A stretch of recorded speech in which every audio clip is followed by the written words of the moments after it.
Gros plan sur l'athlétisme pour commencer avec la toute première médaille d'or de cette édition et c'est Alexander Lesnois qui se l'est offerte. Devant son public, le Russe a réalisé un jet à 20,30 m lors de son deuxième essai. Il devance l'Indien Inderjeet Singh et un autre Russe, Valery Kokoev. Dans l'épreuve reine, le 100 mètres, c'est l'américaine Aurelia Scott qui s'est imposée. Étudiante à l'université de Floride, elle a offert la première médaille d'or aux États-Unis sur cette épreuve depuis 1999. Place au saut en hauteur à présent et lors du troisième jour de compétition, la Russie a décroché une nouvelle médaille d'or grâce à la performance de Sergueï Moudrov, auteur d'un bond de 2,31 m.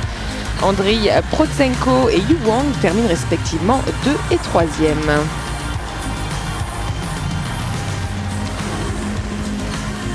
« 24 heures plus tard, Vashti Thomas s'illustrait sur le 100 mètres haies. Et grâce à une course parfaite du début à la fin, l'Américaine a établi un nouveau record avec un chrono de 12 secondes 61.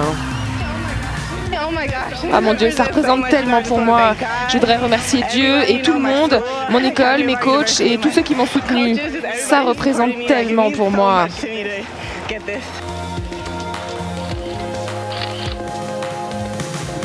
Du côté des hommes, la 5e journée restera gravée dans les annales pour les îles Vierges qui ont raflé leur première médaille d'or grâce à Eddie Lowett qui a avalé le 110 mètres haies en 13 secondes 43. Une médaille bien méritée après une finale ultra serrée. Lowett devance en effet le Russe Konstantin Chabanov de 3 petits centièmes seulement.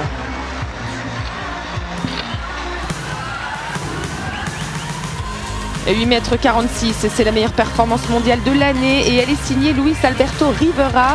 Le Mexicain a donc décroché la médaille d'or devant le Russe Alexander Menkov et le Portugais Maros Chuva. Il est le premier à atteindre cette longueur depuis 2011.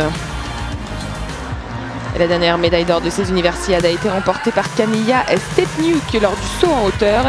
C'est grâce à un saut à 1,96 m que la Polonaise est montée sur la première marche du podium.